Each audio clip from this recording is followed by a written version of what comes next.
Hi, everyone. Today's episode is such a joyful one and the perfect way to celebrate Pride Month.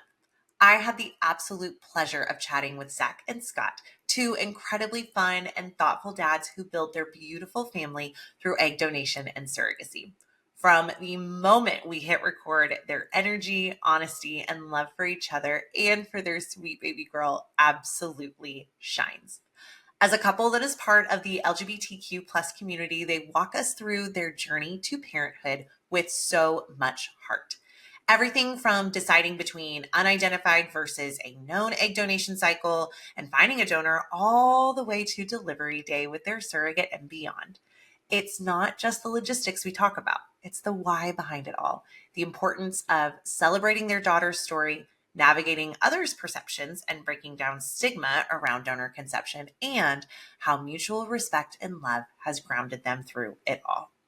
This conversation is filled with laughs, deep insight, and so many beautiful reminders of what it means to grow your family with intention. And during a month where we celebrate love, visibility, and the freedom to build your family your own way, Zach and Scott's story will leave you smiling. Enjoy! Me, you, and who? Who knew it would take more than two people to have a baby? In a world where infertility is no longer a taboo topic, this podcast will take you through all of the different aspects of surrogacy and egg donation through the lens of many who walk this journey in different ways. My name is Whitney Hall, and I am a two-time surrogate, now turned surrogacy coordinator for Egg Donor and Surrogate Solutions, the very agency I used when I chose to carry for two amazing families. With this podcast, it is our goal to help guide and support you as you learn about what it takes to grow a family in an alternative way, as well as hear inspiring and beautiful stories of how this path has changed lives forever. We can't wait for you to hear about just one more way happy families are created every day. Well, Zach and Scott, thank you guys so much for being here. I'm so excited. Thank you for having us. We're so excited for this today. Oh my goodness. And then for our listeners, you're going to have to go to YouTube because baby Andy also happens to be present. So if you want just, a little sneak peek of that precious angel, she's here too. So yes. Well, you guys, again, I'm so grateful you guys are here and wanting to share your story. And Andy, your story, angel girl. But before we even get to just, our star here, let's go back and go to the very beginning. We've decided we're going to grow our family. What was that process even like as you guys were just, going to determine how you were going to build your family and what made the most sense for you guys? Scott, do you want to start? No, please. Yeah. And you really led the thing. So, you take it away. Ever since I was a kid, I always wanted to have a big family. I was like, I want kids so badly. And so when we were kind of finally settled in life, we had a house, we had the dogs. I was like, We're just missing the baby in the white picket fence. Oh my God, I love it. We're going for the American dream. Yes. Exactly. Yeah. So I love it. It's just something that I felt like we always were destined to have and needed to have. And I'm just so glad that we have it now. So yeah, and I think it's a little bit deeper too. It's at least for me is I'm 15 years older than Zach. I guess as of today I'm 16 years older, and then he has a birthday next month, and it's back to 15. Happy birthday! Yeah.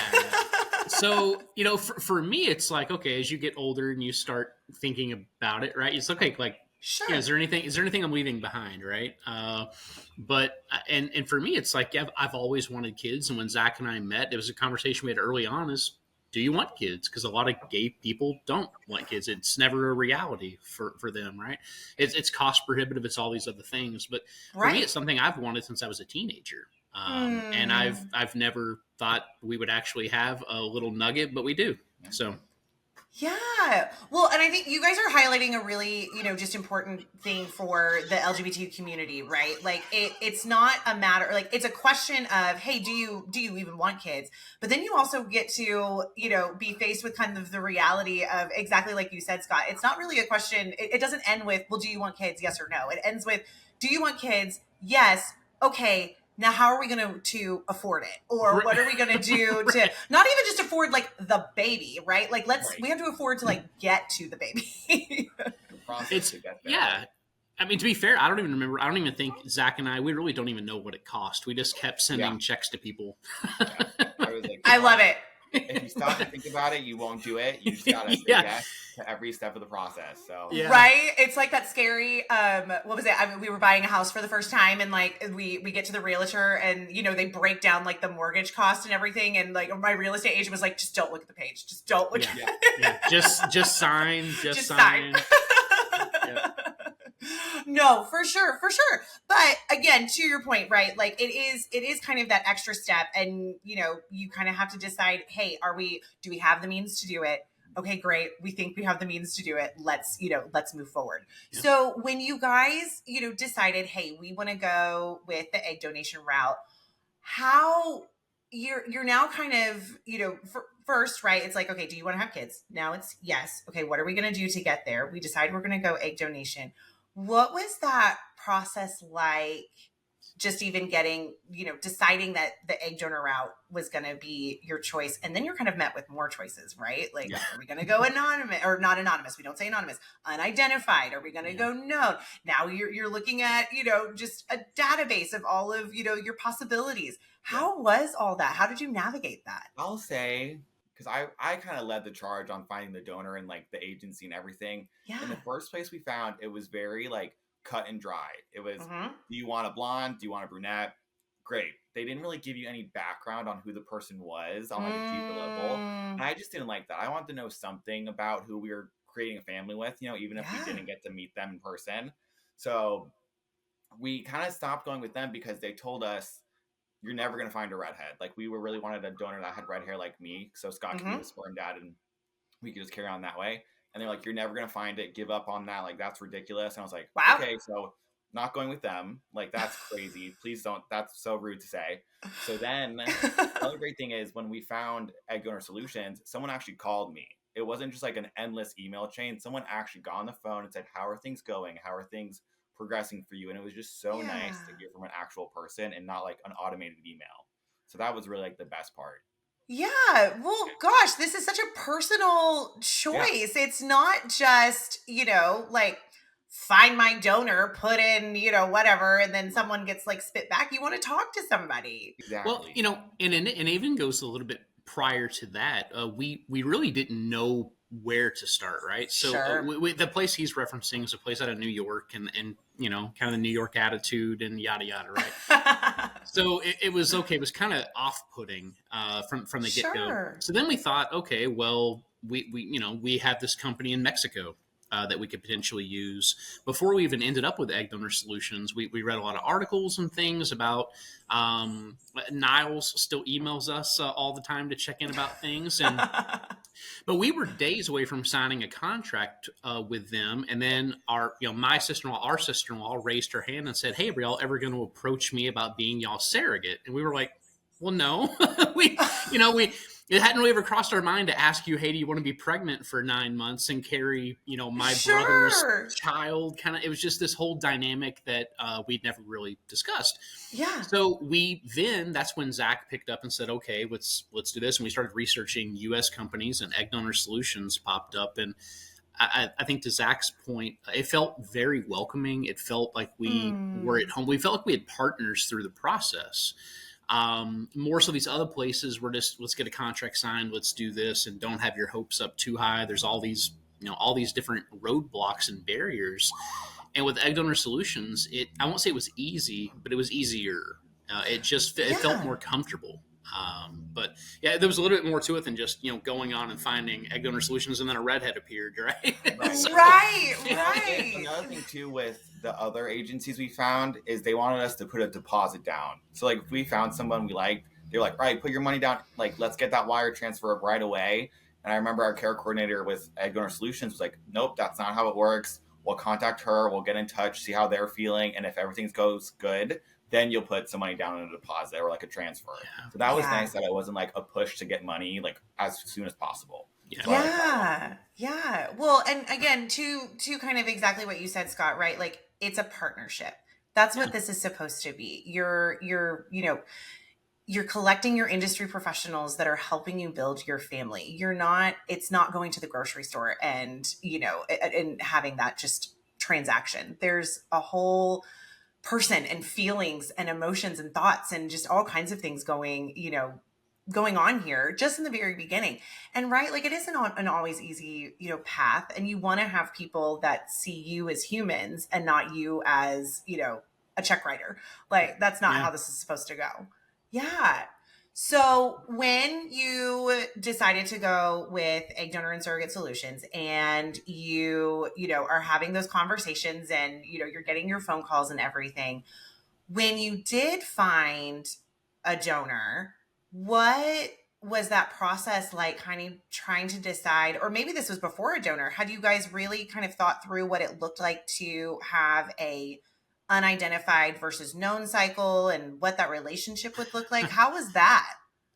So I'll let Zach go first. This is where we diverged here a little bit. We have different generations. Sure. We have different ideas of what we wanted. So Zach, you can take it away. I love it. For me, I wanted to, since the way I saw it is this person is representing me in the baby making process. We knew we were using Scott's sperm, so the egg was me. So I wanted someone who was like me, even if they didn't look like me physically. I wanted someone who had a personality that kind of matched mine. And I remember when we found our donor, she had listed as her favorite movie The Labyrinth, and I thought, I love it. An out there movie to put down, and it just made me feel like a sense of connection. And she also loves sushi. I love sushi. Scott hates it. I wanted something with a similar palate to mine, so I had a chance of having a little buddy to go get sushi with one day, Yes, so, yes. To me, I really wanted to know who it was. Scott would have been fine with just like the detailed description of what they looked like. You know what I mean? But for me, it was a lot more like in depth. There was a lot more emotion in it for me, I would say. Scott, he was very happy to it had been unidentified. Yeah, I'm old school. Yeah. That's fair. I don't hear old school. I hear pragmatic. I hear you're looking at it. Yeah, I hear pragmatic. And I think all of those things are, however anybody approaches this journey, right? Like it's unique to them and you should have the ability to do it however, it fits for your family. But I love that you two kind of had these two schools of thought and then, we've come to, where we are now. So you're talking a lot about like those personality traits and, and those things like that. And you get to know those things in the database, but then for that, for a unidentified cycle, you can still kind of know those things, but then you're just never really like talking to the person. Yeah. When you were thinking about, okay, actually we want to go with known, it's not just their personality. Now it's like, we're going to actually know their name and have like open connection. Scott, maybe I'll go with you first. What was your, to go from like, I'm good just reading their physical characteristics to I'm going to actually speak to this person. How was that jump for you? So, initially, and I don't know, maybe even still to a point today, I'm a little resistant because I'm very protective. Of course. It's just my nature of who I am as a person, right? My niece, my nephew, Zach, our dogs, like I'm protective, right? So naturally, I'm protective, probably a little too much so through the process. Where Zach's like, "Oh heck yeah, let's go to like lunch together. Let's we can go on vacations. Let's share like photos and pictures and like we're pen pals." And so all of that is great. But again, I'm more I like to have a private life, and I thought this is our family. And I don't want to invite somebody into our family until I'm ready, right? I want it to be our family because we're the one going through the process and we're the one building it and all that. And I will say, through attrition, I have been worn down, and Zach's won me over to his side. And we'll talk about it later, I'm sure. But we actually got a chance to meet our donor. She came to the hospital and spent time with us in the NICU. And we got a chance to meet her, and she's fantastic and phenomenal. And but it couldn't have turned out any better than what it was and what it's ended up being. But Zach was always, I want to know her and I want to have her not involved, but I want her to know what she helped create. Right. And I want her to feel comfortable knowing that. And then I started feeling like a jerk of like, well, how can I say no to that? Right. Like, I mean, if I say no to that, like I'm a horrible person. Like I can't say no to that. So, that's where it evolved from. But initially I was really resistant to it. But as Zach knows, I warm up to things over time. You just have to stay persistent. Sure, right. Well, you kind of have a vision of what it's going to be, and and this is so the world of egg donation has evolved so much in such a short period of time, and gosh, before you didn't even acknowledge that there was an egg donor, like you would just pretend, or right? I had a friend who donated eggs like 25 years ago. She was a work colleague, and they didn't even send pictures. You just got words on a paper. And then they either said yes or no. And if they worked, great. If not, you just never know. So she said now those kids would be getting near an age where they might try and find her somehow. Mm-hmm. And it's crazy to think that she would pass them on the street and not know who they were.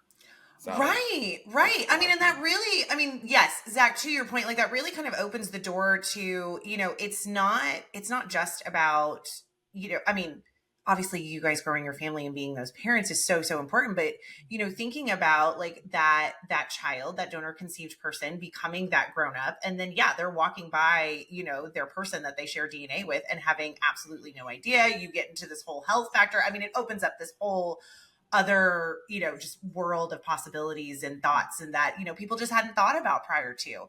But I think,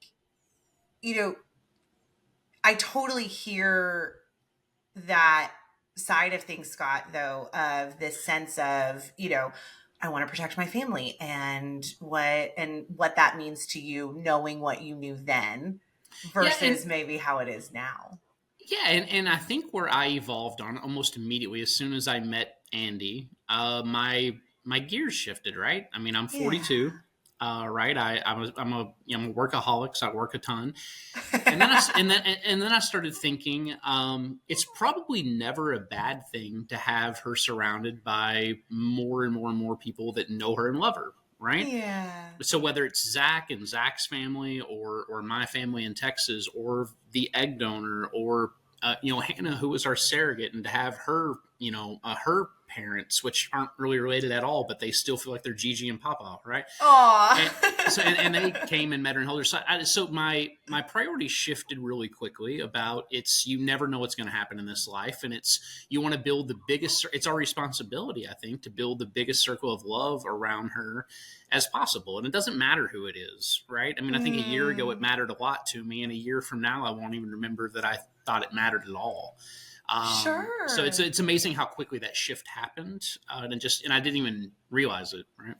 Yeah. Well, exactly. Right. Like to your point, it takes a village, and who doesn't love, having, just a village of people just loving on your kiddo. I mean, that just feels good as a parent. Yeah.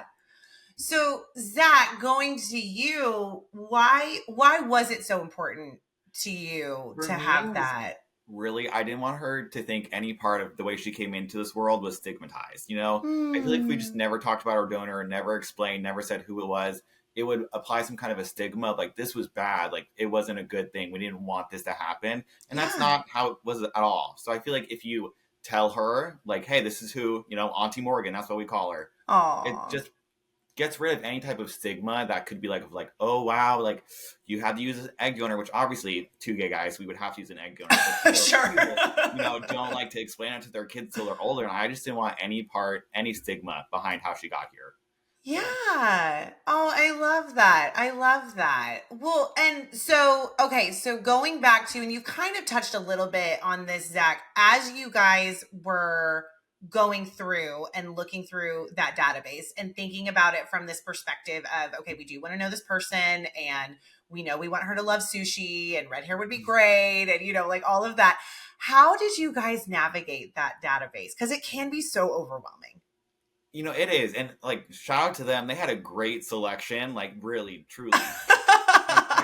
I was like so worried about being vain and like wanting based just off of looks, so I had it set to like, no, like I think the first time we had proven donors, you could look up who was a proven donor. Sure. And so we had selected that, but then I was like, oh my gosh, that's still a lot of people on there. So then Scott was like, just select red hair, just see what happens. And I think it took it from like 300 to 12 people. Yeah, red hair's tough. It's not impossible. Yeah. It's not impossible, exactly. But it's tough.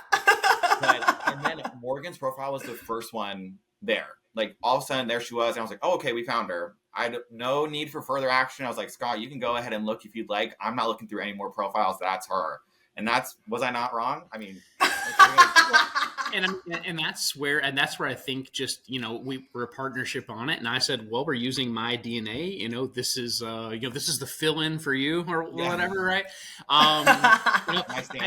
Yeah, as long as Zach felt comfortable, I really think I felt comfortable. I don't want to say I wasn't picky, but I trust Zach. And if he found somebody he liked, I was like, all right, cool, whatever. Like, yeah. No, for sure. So yay, it's Morgan. We're so excited. We've jumped to that step. What was the cycle in that process like for you guys as you were navigating it? Because I feel like, you have this whole journey before you even got here, right? Like you guys had talked to other people. You had a whole lot happening prior to, and now all of a sudden you're hitting like a new go button for, all of this.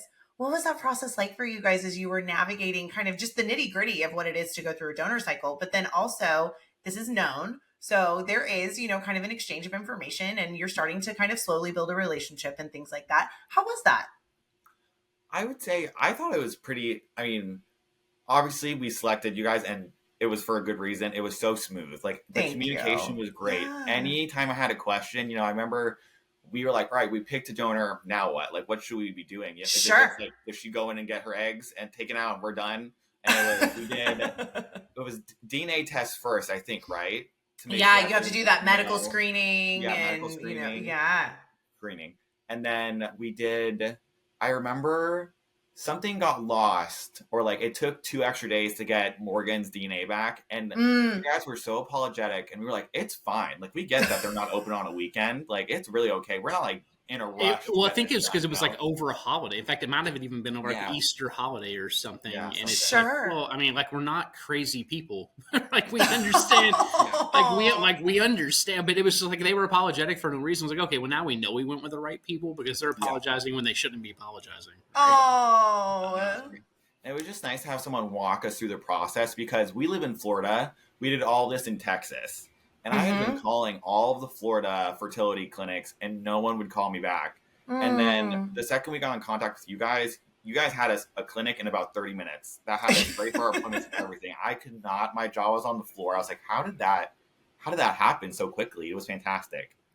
And I think, like, in a nutshell for me, and maybe this is the root of the question, is like it was a little bit of excitement, a little bit of fear, like trepidation. Like you have all those emotions raging. Okay, we've prepared for this, right? We know our relationship is solid. The finances we hope are solid. Like, we just keep writing checks. They just keep telling us what to do. We're gonna find out. It's like so then it's like, okay, it's like you said, it's pressing the go button. And I think truly, from our perspective, and Amanda, who we worked with you folks, is I think what I hope made us most successful is we didn't try to control anything. Right? We pressed the go button, and from the get-go, we knew the odds every time. It's going to be however many eggs you get, 50% chance that 50% of them, don't make it to maturity or fertilize, and it's 50% on the next stage and 50%. And we just tried to be very calm and relaxed through the whole thing and realized that there was no point in worrying about it because worrying about it wasn't going to do anything, right? It's biology. It's going to take its course, and we just have to just accept the outcome, right? And not try to control it because you're just going to drive yourself crazy. But it was still very fearful and excited. Every time you got good news, you'd be excitement, but immediately the fear would creep in. Okay, well, now the next stage. Sure. Right? You get to like have like a little party, and then you're like, oh wait, now to your point. Now what's up next? For every victory comes the next potential soul crushing event, and every step you got further, that soul crushing event could be more significant, right? Because you're so much closer to having what your end goal is.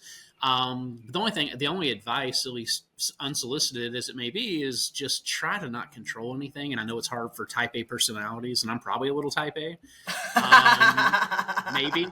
But it's hard to just let Jesus take the wheel, and just yes, let's carry Underwood that, and we're gonna just let Jesus take the wheel. Yes.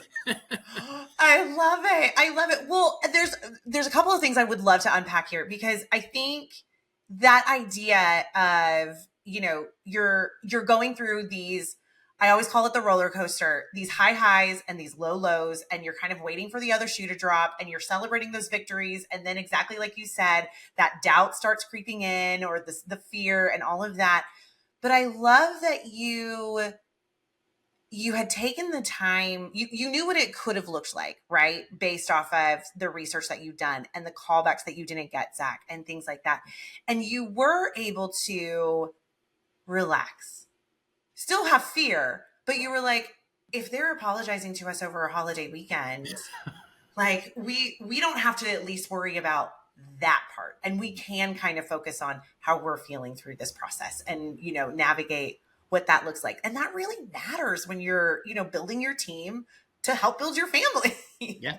I'm so glad that you guys had that experience, because yes, as you are, kind of navigating just those steps and points and, celebrating those victories and, not sure what's coming up next. Although I hope you did know what was coming up next. We did. I mean, really, I was like, whenever we had a question, even if it didn't relate to like the egg donation process, like when we got with more into the surrogate side of things, I could still always ask somebody and they would respond lickety split. They always knew everything. And it was just so nice to have like someone in person tell you, this is how it's going to go. And you're like, whew, thank God it's not the internet telling me, well, here's the 8,000 different scenarios. No, let's not go to Dr. Google.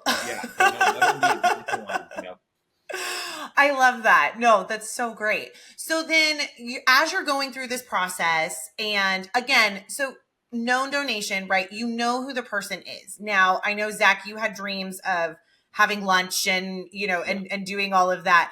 But what is that? Can you talk more about kind of what does that relationship look like as you're going through the cycle? I will say, so we didn't know Morgan until we were, in our second trimester.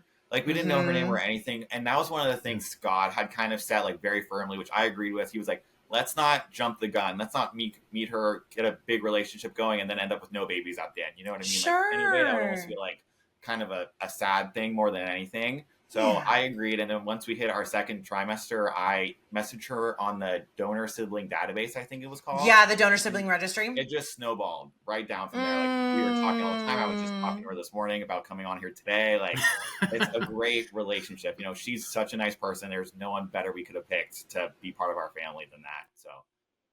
So you're going through your process of just your cycle. And I know you guys have already kind of said, like, right, like you're waiting for the other shoe to drop. How did you guys navigate kind of those moments? And what was it like going through that process just in general? I mean, I think we stayed just in communication, right? With each other, with y'all's team. If we didn't know something or felt, if we needed an answer to calm ourselves, we would send an email or pick up the phone and call.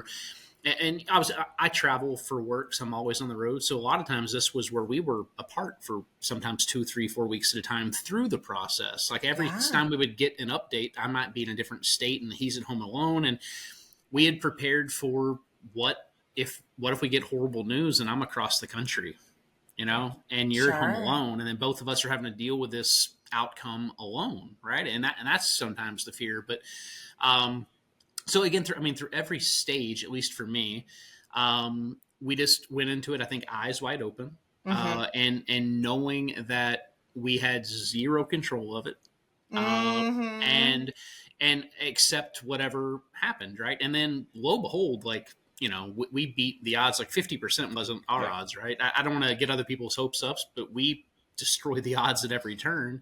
And I think love it. We're going to cheer that on. Yeah. And I mean, significantly so. And I think that's maybe because we didn't try to control everything, right? We did the PGG testing and we did all these other things that I think we felt really strongly we wanted to do. And we just, other than that, we just sat back and we just waited for the news that was going to come.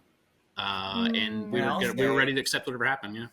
One thing that also brought me peace of mind, and I can't remember who told us it, they said a lot of like the literature and stuff on surrogacy and egg donation is based off of heterosexual couples who have been trying for years and are some version of infertile, versus we're not infertile. We're just missing two key components, which are the eggs and the uterus. You know what I mean? Sure. So he said I think it was the doctor. I might be wrong though, babe, but I believe it was the doctor who told us, take everything you're reading on the internet, any kind of scientific articles, with a huge grain of salt, because none of these are ever done with strictly homosexual couples trying to have a baby. He said if it was a study done just off of that exclusively, the success rate would probably be around 75 to 80%. So that brought me a lot of peace of mind of like, okay, he's right. We aren't, there's nothing wrong with anyone's reproductive organs here. This should go smoothly. And it did. So. Yeah, and Zach, as he picked, our egg donor, Morgan, I just think from the get go we just felt at ease about it, right? From everything we read about her family history and all the things, I think mine was more family history, medical history, and all those things. Sure. Zach was very more pragmatic personality, and you see that. I'm the pragmatic one. You're the, I see you, Zach. You're saying you care about family history. I see you. I did genetics. I got my degree in biology. Okay, I knew all about what to look for, everything. Okay, yes. So, but the love of sushi matters too. Yes. It's funny what took first seat over second seat and third seat. Right. Yeah, it's funny. Yeah. No, I mean, but that's so interesting that you say that, Zach, as far as just, and I think that really, again, kind of highlights, those, one, I can't stand Dr. Google, but two, coming into, these things from that LGBTQ perspective of, hey, like the stuff that's available doesn't always apply to me. And, kind of highlights that disparity, amongst all of that. And so again, having that trusted team, being able to ask, okay, hey, I'm not going to ask like the general population. Can you give me information about me and my journey right now? Yeah. And it's, that's so, so important. And I love, Scott, that you keep coming back to this, like, we had to let it go. We had to just not control all of these micromanaged things. You can tell Scott was very carefree. He was like, it's going to be what it's going to be. Me, I was a ball of stress the full 2-year process. I was like, oh my goodness, I could not believe I was like this. I am so nervous. Like I'm so anxious, but I'm naturally an anxious person. And I think when you want something so bad, I think it consumed our every thought. For like the first fertility clinic we met said it takes on average 2 years from start to finish. And we started in April 2023. And her original due date was April 2025. So they were spot on. They said it's an average of 2 years, and damn it, it was, Here we are. Yeah. So Zach, how were you what was that support looking like for you? And I mean, and this could be for the both of you, Scott. I mean, I know you per Zach, we're kind of having this, quote, carefree, idea about it. But what did support look like for you whenever you were kind of having those moments of anxiety, and how did you kind of navigate that? I would take our dogs on very, very long walks. We love a good walk. If I was, the more tired, the better, So I was like, all right, if I'm anxious, we're getting up at 6 a.m., going to the beach for the sunrise, and we're going to get a nice coffee and just let it be. So it was probably my biggest, got to calm yourself down some way. And that helped me a lot. So. Yeah. And then I do what I always do, right? I dove headfirst into work. Love it. We love a good distraction. I stay busy, right? That's, I think it's just different strokes for everybody, right? But that's just kind of our dynamic anyway. But yeah, so I think the main thing is staying busy, because it is a 2-year process, at least a 2-year process. So that's if everything goes right and you're on the right timeline, and the first cycle works, and on all these other things. But sure, there's going to be roadblocks, and there's going to be all kinds of different challenges, and you can either choose to just get over it, or you can choose to get upset about it and try to focus on something that you can't control, and it's going to drive you crazy. So, for anybody that's thinking about doing it, if you're not, at least one of you, ability to calm the other one, and then to let it go. If you're both full of anxiety and you're both going to try to control everything, maybe have a family member help you sit in on those calls. I don't know, but it's going to be a long road. Like if you don't have somebody that can just, see the forest and the trees and just calm down. So yeah. Well, I mean, right? Like it's trying so hard to control an uncontrollable situation, and that's only just gonna make things just just tough, just really hard. You mentioned a family member. What was family support like through all of this for you guys? So we actually kept it very hush hush.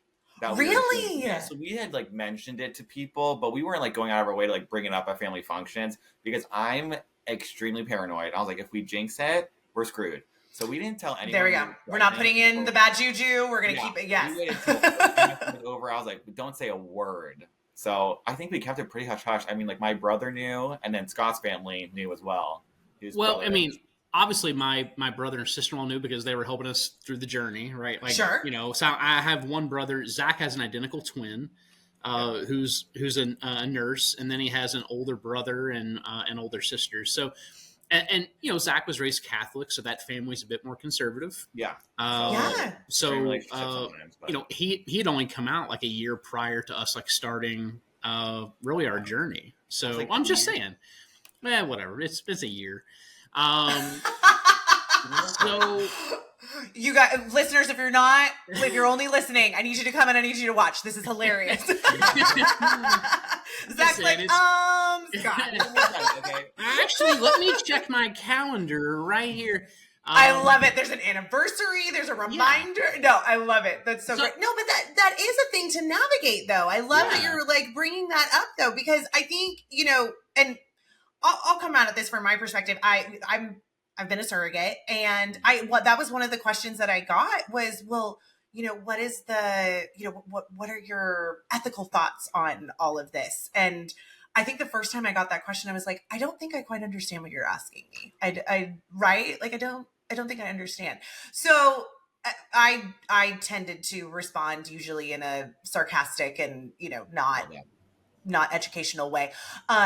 Then now I educate, but then I was like, I don't understand. But how did you, I mean, that can be, that's the reality for so many, you know, Zach, like you, not only did you have like, hi, I'm coming out. So I'm, you know, your religious background of that is a thing. I'm sorry, go.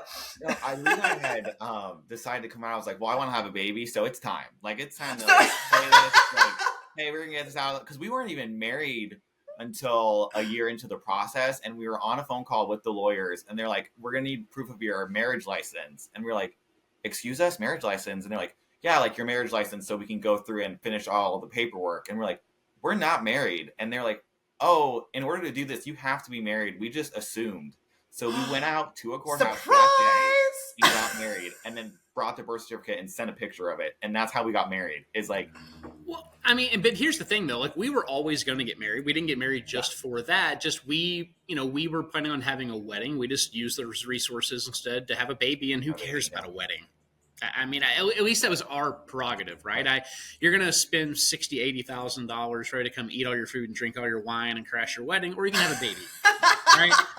Oh my gosh, you guys are hilarious. You're throwing me. Hold on. So wait, I love that, Zach, you had like your Scott pragmatic moment of like, okay, I need to have a baby, which means it's time for my family to know. Like, we're very like, I don't hear anxiety. I hear means to an end. I was like, oh, that's right. I got to get around to this. Oh, that's right. Oh my God. I love this so much. So, okay, you had just like, you come out to your family then, and now, we're doing this, like, now we're having a baby. How did you, and then, oh, hi, by the way, now we're married.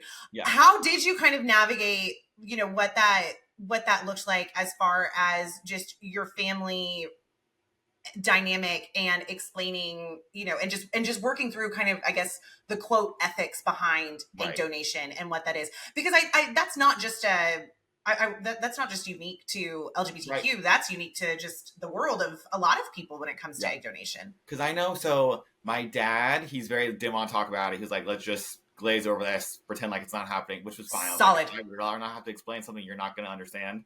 And my mom was like, I think she'd seen too many Lifetime movies.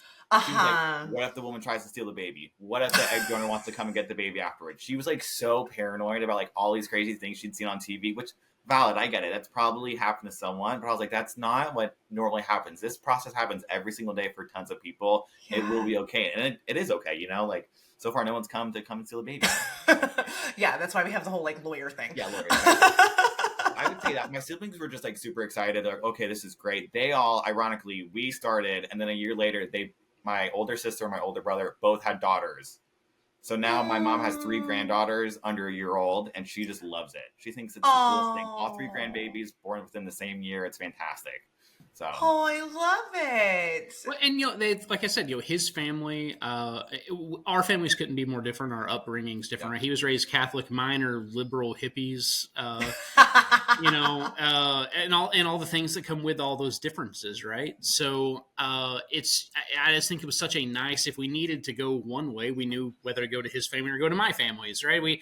Because we had, but I still think all the support around is his family to my.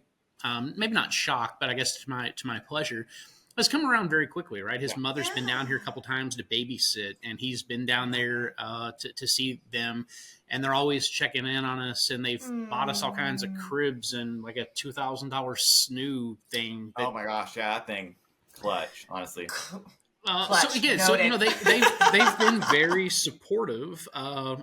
Where initially you don't know, right? Because it is anytime you bring in beliefs that are very strong within people's upbringings and life and you just never know how they're going to react. But I'm just happy for Zach that they've really leaned into it and they've been there and they've been a great support. So, and I'm also happy for Andy, right? I mean, Andy again, that increases her bubble around her. Oh, yeah. Well, that's beautiful, and that's wonderful that you kind of went into it with like I've got to check this box because like there's things to do. Yeah. And then you end up having, being pleasantly surprised and now having this support system that is celebrating you and showering Andy and all of that. And at the end of the day, right? Like she's here and all of the ways that she got here are celebrated and shouldn't be, I think exactly to your point, Zach, from the beginning of there's no stigma behind this. This is your story. Exactly. I was like, this is the world we have and this is what's going on. Because I remember I'm the youngest child. So for me, even just telling my parents I was having a baby, they thought I was like a teen parent. Because all my kids were in their 30s when they had kids. So they're like, oh my gosh, you're a child having like, my mom was like, how can my baby be having a baby? That like makes no sense. So to her, I think one of the biggest things, she was like, you're just so young. I don't know if you should be having a baby so young. I'm like, Mom, I'm older than you were when you had kids. And she's like, well, that was a long time ago. That was like 26 years. I was like, that's still not that long, like in the distant past, But that was very interesting that I did not see coming at all. And my mother, who will probably never watch this podcast because she couldn't figure out how to watch it. We surprised her. I went to Texas, and because I hadn't seen him in a while, post COVID and everything, got busy with work and just hadn't been there in a while. So we show up, and she's 71, and she'll always remind you of how old she is. She's at that age. Yeah. And so we get there, and we're standing in the kitchen, and we're like, I have my nephew announced. He brings over the sonogram of where Andy has her very first little, nugget sonogram. Yeah. And he announces, oh, we're pregnant. She's like, oh my gosh, that's so exciting. And then I was like, so what else do you have to say? And then he points to his mom, my sister-in-law, and says, she's carrying it. And my mother throws herself on the floor and starts screaming, no! And has this dramatic breakdown about how Hannah shouldn't be carrying the baby and everybody's just standing around looking like, what is happening right now? And, I'm like, oh my gosh. So she got on board really quickly after that. Yeah. Oh my God. What? She had her moment. Yep. Then 10 minutes later, she's like, I said this. I said that you guys should have been doing this all along. And we're like, you just threw yourself on the ground and had a tantrum for 10 minutes. And now you're like, whoa, what a flip. Oh my gosh. Yeah. Because again, I think it was like that she'd seen too many Lifetime movies and she was like, this is too close to home. And she also, doesn't have a good understanding of genetics. So I think she thought Hannah was also going to be the biological mother. I was about to ask, was that where the confusion was? Yeah. Even till this day, we still have to correct her when she's talking. We're like, no. Hannah is not the biological parent. She carried Andy Joe for us, but she's not biologically tied to her at all. So the funny thing is there's just a lot of generations that come into play here, right? You have a baby boomer, then Zach's parents are different, then it's Gen Z, millennial. You have all these different generations trying to figure out a process, right? And there's all these different, like Zach said, there's some of that are stigmas, right? Sure. So working through all that, through every different generational view, was fun for me because everybody's just like, they're all crazy. Like, whatever.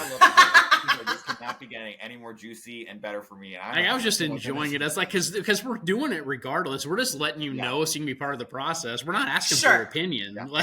Yeah. That's the best way to go into it. I am not asking your permission, and I'm not asking your opinion. No. People love to throw their 2 cents in. It's like, I'm so glad that was how you did things. I'm so glad that's how you see the world, but that's not how we're doing it. So yeah. Do you guys like still, and maybe then, like, did it ever just become too much to feel like you were like, oh my gosh, I guess kind of like the bearer of like needing to educate. Like, has that ever been? I wouldn't say so. I feel like Scott is more of a, I said it, so that's fact. Like, we don't need to explain anything. Versus me, I'll like start off with an explanation, and Scott's like, get to the point. Just tell him what's going on. And that's it.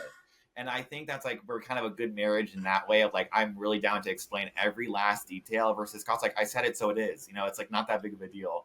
And like go if you're interested, go look it up, right? Yeah. Or I'll tell you about it later when I have time. But like, this is like, I don't need to teach a class on it. Like yeah. So but I mean, through the whole thing, right? I mean, it was nothing but joy. Like outside of just that, if you look at it from 30,000 feet, bird's eye view, if you go back and look at everything.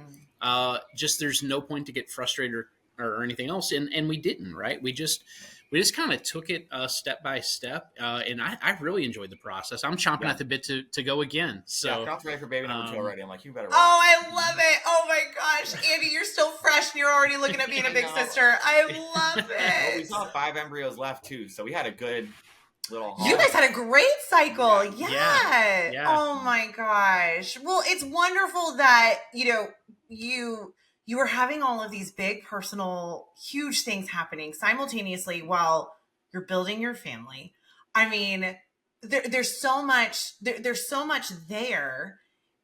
What, I guess maybe, Andy's now here, our sweet little star, who I'm assuming is snoozing right now. Yes, absolutely cold. Yep. Love it. Way to go, girl. What do you want Andy to know about her story? Because Zach, from the very beginning, I mean, you've kind of had this like, there's no stigma. We're celebrating all of this. Like, we are proud. Like, what does that look like for her? Well, right now I'm currently working on her baby book, which is we're calling it the group project. The group project. Everything from day one when we sent our first email up to when she's born. And then after she's born, I'm going to have like a normal or baby book that explains like year 1 of her life. But I'm going to do like a more detailed, like, this is how we met, Auntie Morgan. This is how we decided that Hannah was going to carry you. So it's just going to be like a little more of an in-depth thing. So when she's older and she has a question, maybe we're not so sharp 10 years down the road on what all went down. And I have right there for her. So that's really, I think, our big, like, let's write it all down so we all have it. So that way, because, time is horrible on the brain. So I just want to make sure we have it all down in one spot that she can read it and be like, this is how I got here. And it's a nice, easy flow for her. Yeah. So you guys had kind of already mentioned it, during the cycle, you weren't, you had kind of said, hey, like the boundary that we're putting in place is, we will meet Morgan or talk to Morgan or kind of open up that communication when there's a baby on board. Yep. How has that relationship evolved from, Scott being like, nope, I don't even nope, absolutely not, to all of a sudden you said, Zach, you're like, all right, we're reaching out on the DSR and now we're chatting away. And I think Scott, you said she came to the hospital. I mean, what was all of that? Yeah. I will say we didn't want, I think he was smart and like, okay, we're not going to really tell because we barely even told family members that we were having a baby, right? So like he was like, well, sure, we have people throwing themselves on the floor and it's a lot.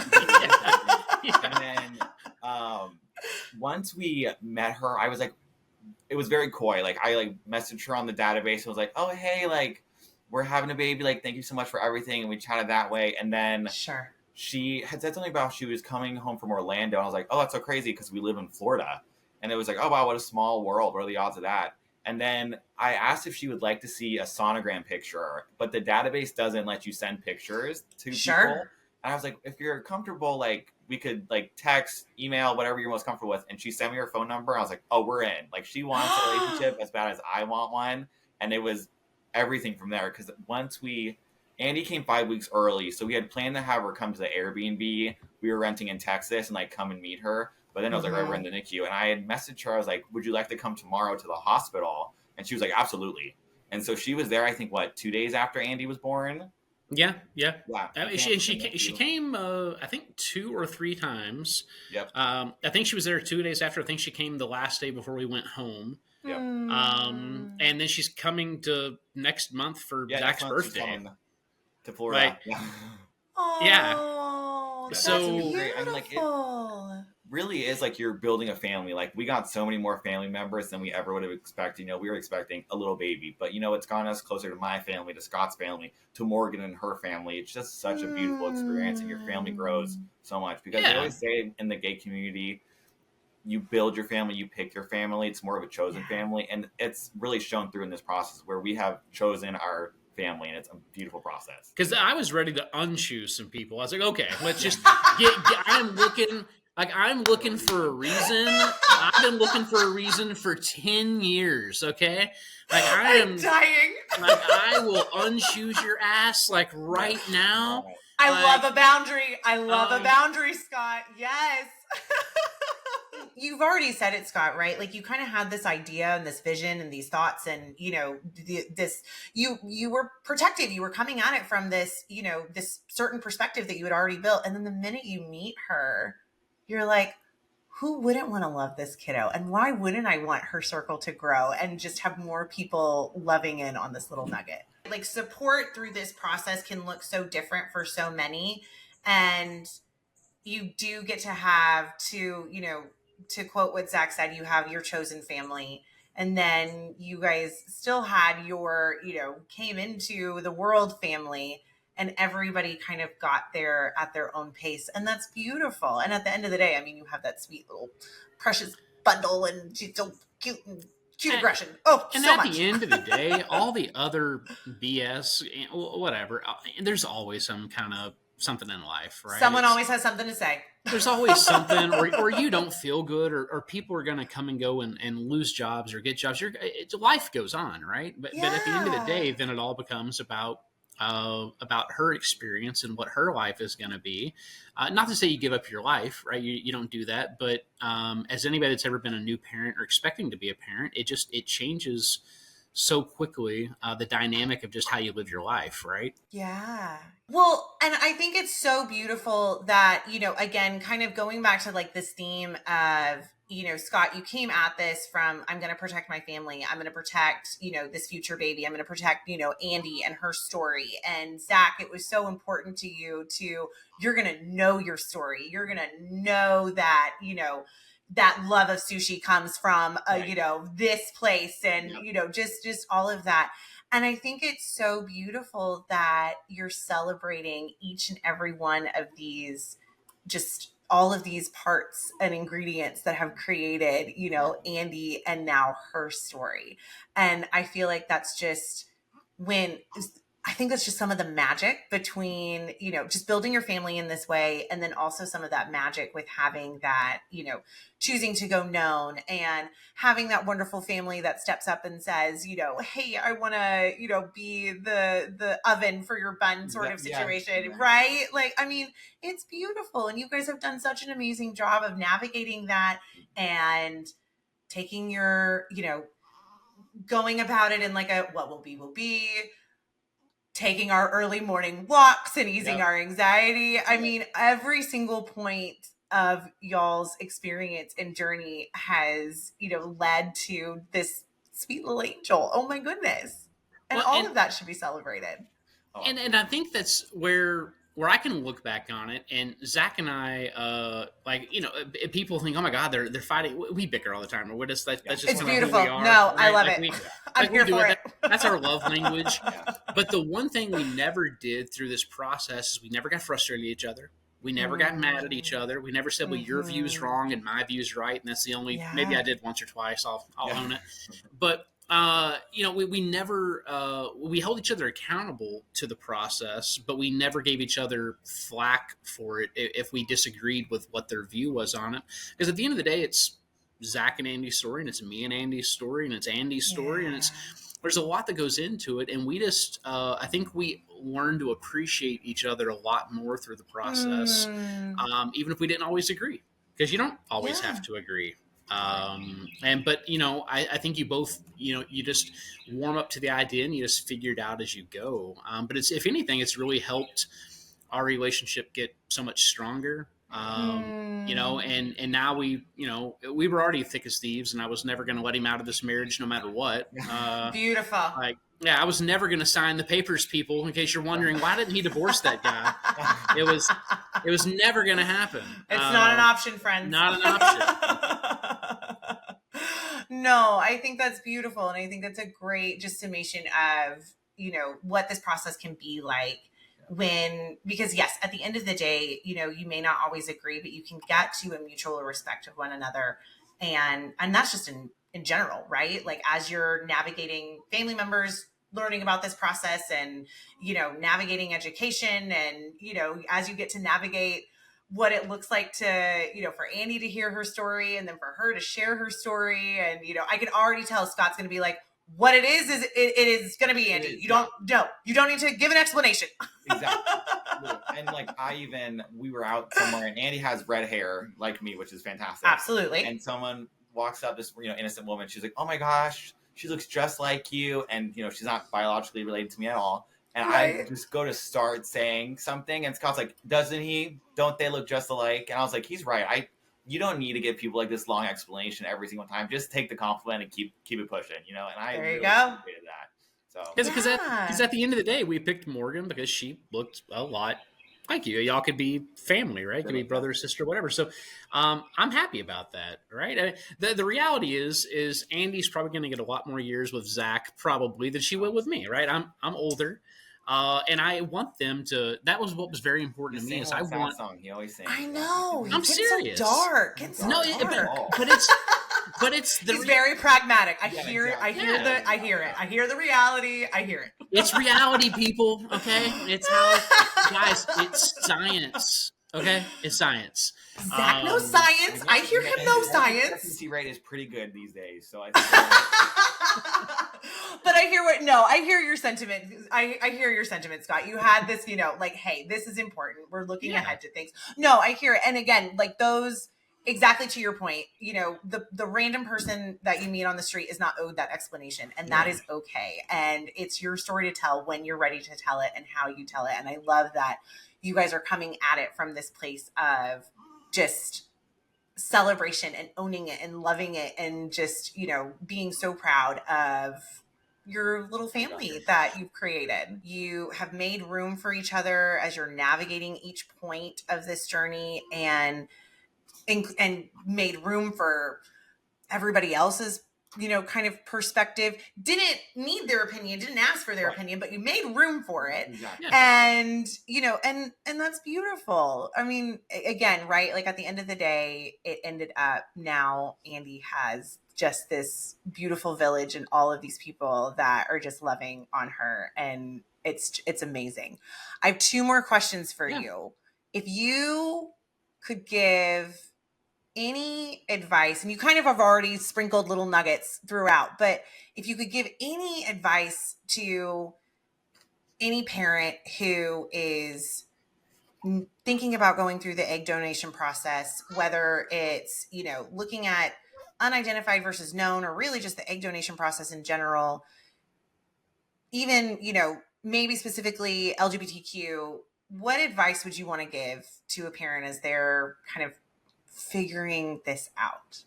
I mean, I've already kind of let the cat out of the bag a little bit, right? It's if I had to have the most significant thing for me is don't be afraid to start. And it's kind of a 3-part, right? And maybe it's all mixed into one, but don't be afraid to start. If you're not comfortable with a team that's around you, including your spouse or their family or your family or the egg donor solutions folks that you pick, if you're not comfortable with any part of that, pause and do something else. right? 'Cause you're about to make a commitment for the rest of your life to bring another human into this world. You want to make sure that you have a solid the whole way through. But I would say, relax. Don't try to own the process. You have to pick the right team around you. And just eyes wide open, right? You can't put your head in the sand and just think, well, the statistics won't matter to me, or it's not going to cost me $80,000. I'm going to done for 50. Like, just don't, be practical, right? It's it's kind of like if you're going to cut corners, this is not the thing to cut corners on. It's not. And the way I looked at it, and it sounds so bad probably, but I looked at it as a home remodel, right? You need to figure out what your cost is and add 20%. That's really what it was, right? Figure out what you think it's going to cost and then add 20% to it.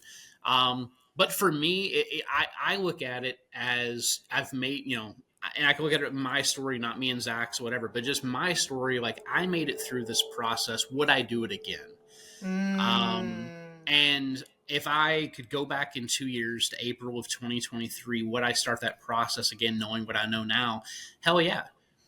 Because we picked the right people. Amanda and y'all's company led us, really from not knowing what the hell we were doing to where we feel like I feel like we could, write a book on it and do it. So, but for me, the one thing that through it all that I think led me through it to where I think I would do it again is you just cannot try to control what you can't control. And I think that's just anything in life, really.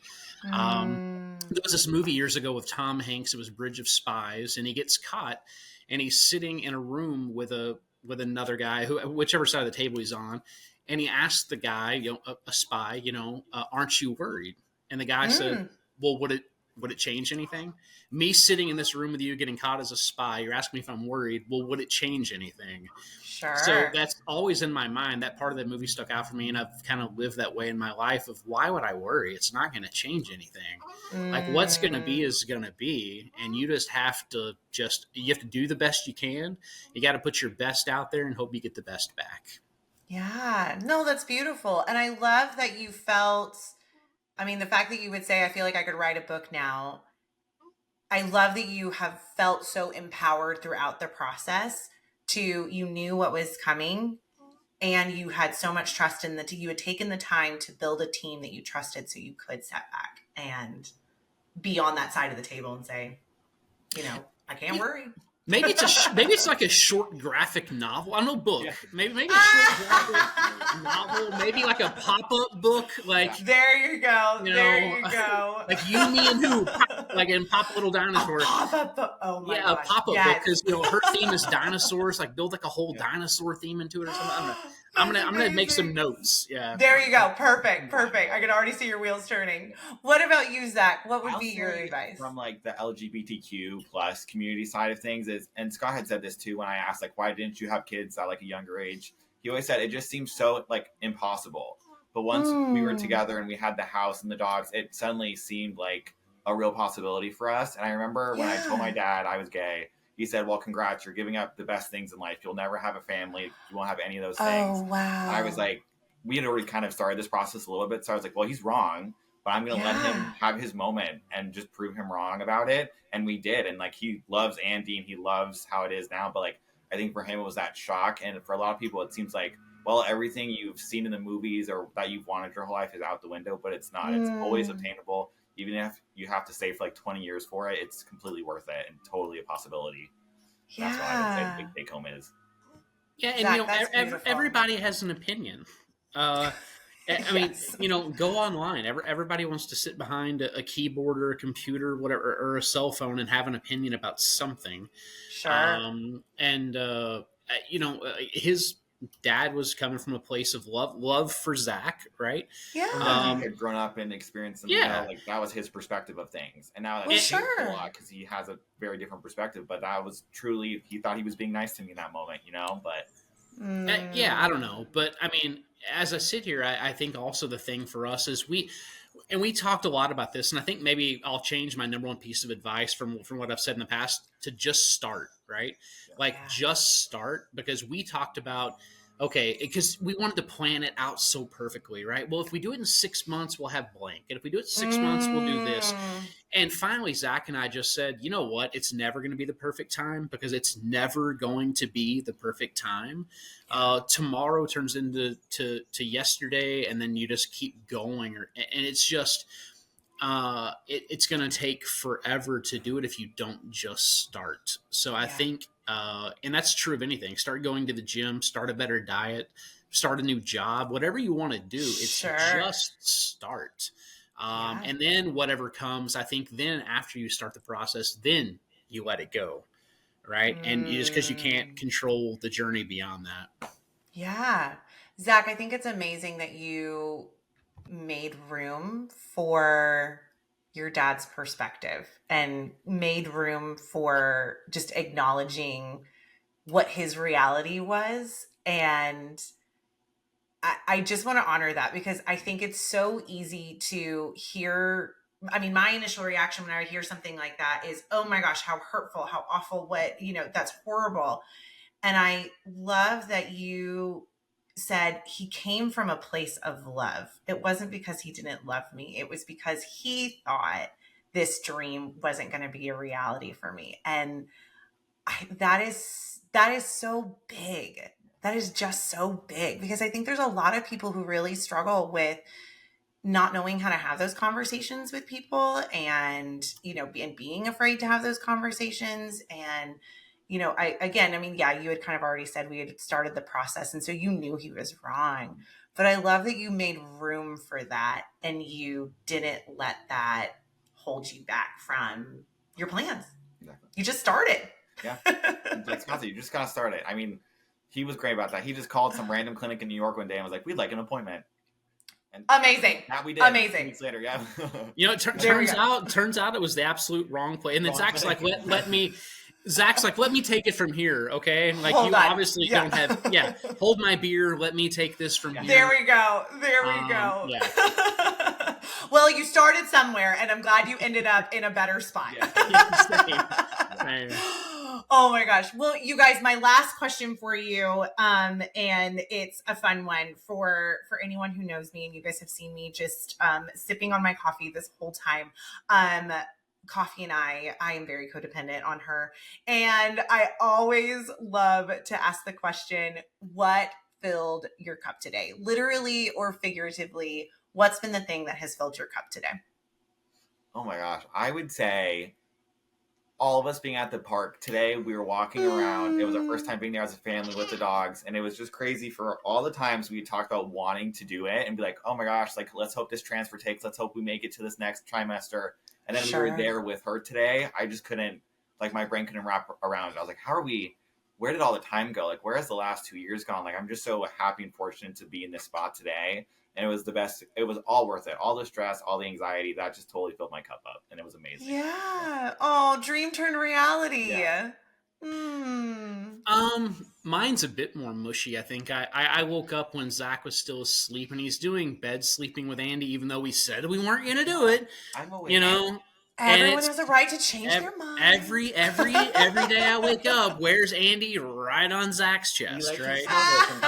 Nuzzled into his long hair. So anyway, cozy. I wake up, whatever, king size bed. Our 2 Dalmatians have been sleeping in bed with us since we got them. So we got a full house. Yeah, I wake up. The house is quiet at 6 a.m. The sun's just coming up in Florida. And it's Zach laying there cooing with Andy laying there cooing on him and our dog sitting there sleeping. And I just you just take a moment, right? And you just realize work doesn't matter. Bills don't matter. Politics, all the bullshit going on in the world just doesn't really matter. Everything we need is right here in this house. We have a roof. We got food in the fridge. We got, everything that matters was in that room this morning. I love that you both got to have those moments of reflection and because you're right, Scott. I mean, it's so easy to, okay, it's time to get up. We got to get going. It's time to feed. It's time to, we got to get work. We got to do, and you just go. And it's been go for 2 years of, just even getting Andy here and, to get to have those quiet moments or to look around amongst the chaos and realize that this was that thing that I had been waiting for. Yeah. It's amazing. It's amazing. Yeah. You guys, thank you so much for just sharing your story and all of the advice and getting to show off little Andy. She's so cute. Oh my gosh. And she's having her little snack. Oh my gosh, she's milk drunk. Oh, she's so milk drunk right now. Oh my goodness. Yes. Oh, I love that. Thank you so much for joining us on this episode of Me, You, and Who. We appreciate your time and hope you enjoyed our discussion today.